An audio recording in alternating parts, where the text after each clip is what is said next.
What's happening, fellas? Feast your eyes on what very well may be, and I don't think this is a stretch of the imagination at all, the nicest Yamaha Maxim 650 on the East Coast. This thing has had a full frame off restoration, and I think this would define the term labor of love. First time I saw this bike was about 2 years ago, and the first time I rode it, I was like, oh my God, this thing is so smooth, awesome seating position, kick-ass fairing, shines like a diamond, brand new everywhere. It's got a new seat cover on it. The guy that owned it did a full, complete frame-off restoration, and why are there none other ones out there that I've ever seen? Well, the bike probably has a street value of somewhere between $4,000 and $5,000 restored, and it would cost triple that to pay a shop to do it. The guy that did it tracked his hours, and in the previous video, which we're going to tack on to this video, I believe, I'm shooting from the hip, but I think he said he had 300 hours of labor into it. Completely dismantled it, completely dismantled the motor. Every nut and bolt came off the bike and was either polished, repainted, replaced, or somehow restored. It's got a new paint job on it, matching fairing, super bike bars. I won't go into all the details because you're going to hear that later in the video. We got the bike in. We did 4.5 hours labor plus parts, another $545 work order on top of all the other money's been put into it. We put a brand new battery in it, changed the oil, put 2 gallons of VP 110 non-ethanol fuel in it, gave it a steam clean, hot water hand wash, degreased the bike, buffed, polished the paint in the tins, polished the chrome, repainted the center stand, and then wiped it down. I don't know how many miles exactly he put on it since he got it from us. It has 19,160. The guy who bought it, I think it was, Junior, you would know, you dealt with him, right? It was only a couple hundred miles tops, right? Billy worked with him. Yeah, we'll reference the mileage and put that in the eBay ad. But guys, just a real sweetheart. It's got that classic Maxim whine when you rev the bike. Sounds like a jet. And guys, I love the fairing. It's just a real classic. The mag wheels on it, Black and chrome. total dime piece. Metzler Marathon tires, Saddleman seat cover, nice big cushy foam pad underneath it, new foam. This is an all-day bike, shaft drive, disc brakes in the front. And you're going to feel really smart when you drive it a couple thousand miles and it doesn't break down. You don't have to tweak anything. The thing's ready to roll, and it's not, there's no Lucas Electronics or Chinese parts on this bike. It's typical Japanese electronic ignition. It's top shelf. This bike's 40 years old. It's been completely restored. Very few Maxims from this area have been restored. The only defect I could find on the paint is there's a little tiny pea-sized ding that you may not have picked up on that I want to point out. It's behind the Yamaha badge right here. That was not in there when we sold it previously, I don't think. A good dent magician could take that out fairly easily. There's one tiny little ding in the original front fender, but the chrome looks nice. The chrome on the forks is nice. The aluminum's nice. Look at the headers on this thing, the header pipes here.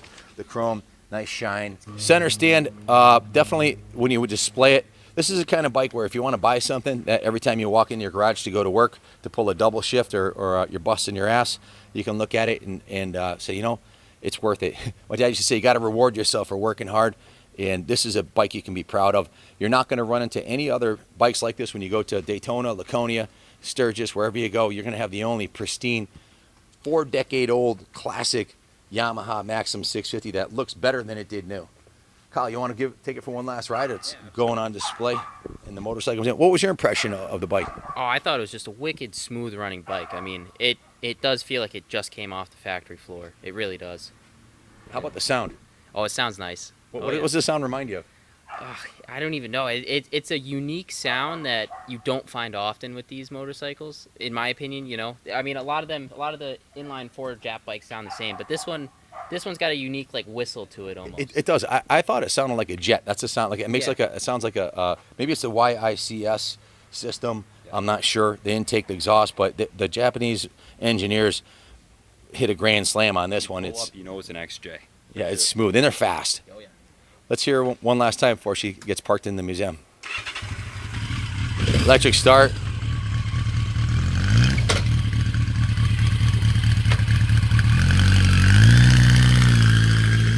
Dude, that is one hell of a rumble. Sounds good. That's an original factory exhaust. If you have any questions about this gorgeous bike, give us a call. Watch the rest of the video because we went over it in detail. Thanks for watching, and God bless America. That's what I'm talking about. Hear that? Woo! That sound. Very, very unique sound in the motorcycling world.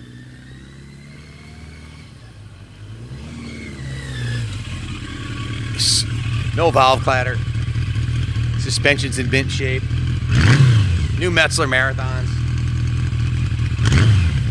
If you could find a shop in the United States that would take this down to the frame and redo one for you, plan on it being well over 10 grand. This thing's a bargain. Absolute steal at the asking price. Kick-ass machine. Thank you, Kyle. She's a beauty.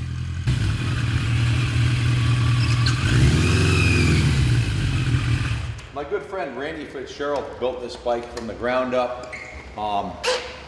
He's a world-class mechanic who does this as a labor of love.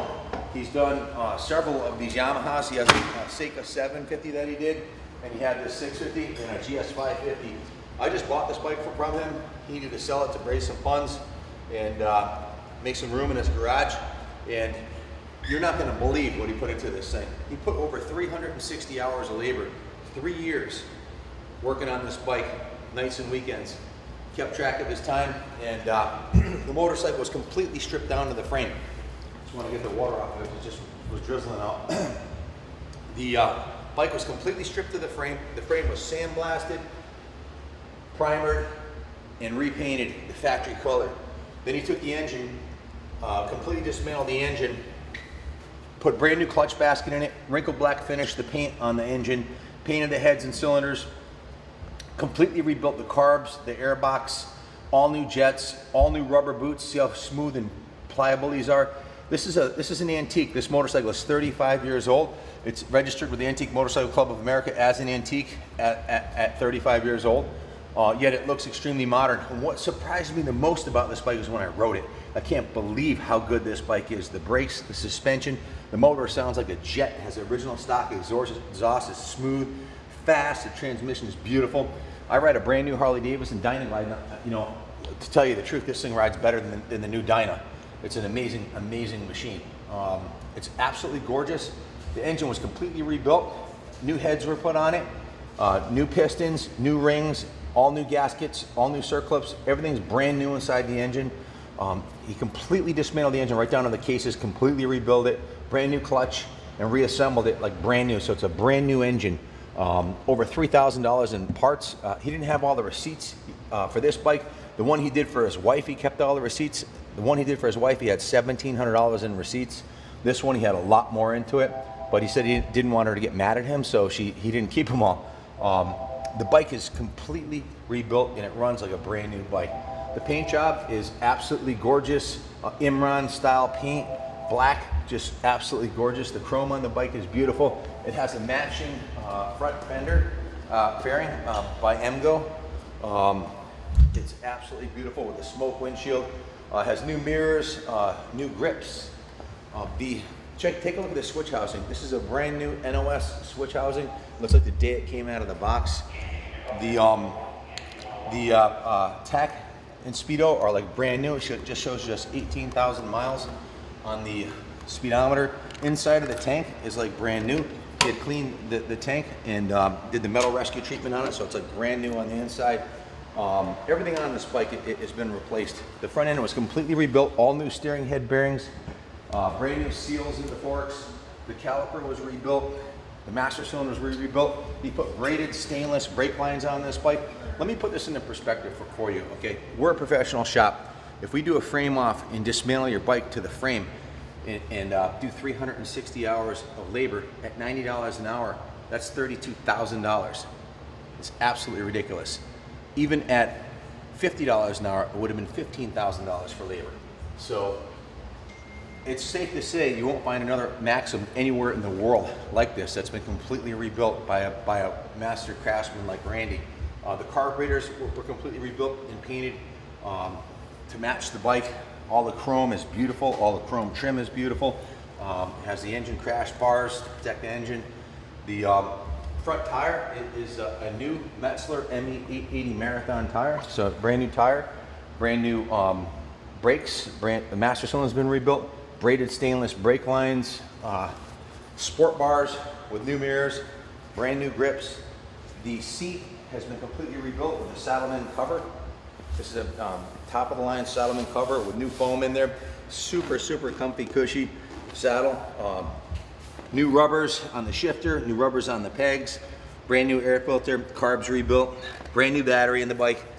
Like I said, electrically, everything works beautifully. On the rear end, has a brand new Metzler ME880 Marathon rear tire. Just a beautiful top of the line tire on the original factory mag wheel. The rear brakes are brand new. Everything on this bike was carefully rebuilt and the bike was reassembled. So added up 360 hours of labor and $2,500 in parts. If you had a shop do it, it's $34,900, which is absolutely ridiculous. No one's ever going to spend $34,000 on an 82 Maxim. So what you're getting here is you're getting a bike that someone put 3 years of their life into dismantling and rebuilding perfectly for a fraction of the cost. You're buying an antique, completely restored Yamaha, which was a fantastic bike when it was new. It's even better now than it was new.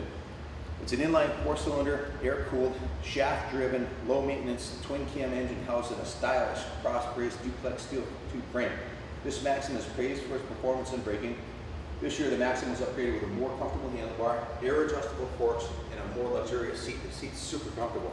Cycle magazine said in 1982, 3 years after being introduced, after the wide proliferation of special styling, it's easy to forget what a landmark bike the Maxim was. The 650 was striking, controversial, sensational, and wildly successful in showrooms. Other companies have produced bodacious knockoffs of the 650 Maxim, imitations that suffer from excess. It's too bad the Maxim was obscured when manufacturers blanketed the market with cruisers. A decade down the road, the Maxim may well be a genuine classic of the 80s, a bright idea that stood the test of time. So that's in 1982. In 1992, on the reprint, that was almost 35 years ago. They knew that it was going to be a classic, and it's one that has stood the test of time. This baby only has 18,870 original miles on it, and it was completely rebuilt. All we did was do a full museum quality detail on it, and clean it up top to bottom, and double check all his work. The bike's in brand new condition. The fork tubes on it, these are brand new fork tubes. These are not the originals. Like I said, nothing was spared. All new seals, the fork tubes are rebuilt. The aluminum on these forks were hand polished. Everything's just stunning on this bike. Again, this is not a bike that we put a little SC1 on and polished it and sent it down the road. This is one, like quite often happens on these 80s Jap bikes, because let's face it, as a dealer, I can't put 300 hours into a motorcycle and pay a guy, $30 an hour for my top technicians, plus workman's comp, plus everything else. By the time we're done, we're going to have a lot more than this worth. So I could never build this bike. I wish I could afford to keep it and put it in the museum, but it's being sold to raise funds for the museum. If you want to leave it here on display in the museum, you're more than welcome to. Hopefully one of our local collectors will buy it and put it in the New England Motorcycle Museum, because it's a beauty. If you have any questions about this bike, give us a call, 860-454-7024. I've got the title right here, titled to Randy, right from Tallinn, Connecticut, and the bike speaks for itself, that's for sure. So he's had the bike registered for about 4 years, put a couple thousand miles on it since rebuilding it. Everything was perfect. The bike needs absolutely nothing. Give us a call if you have any questions. Come take a look at it. I wish I could have done a more thorough rider's demo on it, but unfortunately, the roads are wet right now. So I'm going to ride this baby into the museum, put her on display. Like I said, everything's perfect on this bike, and you really have to ride it to appreciate it. So good luck bidding on it. Roll her out. God bless America.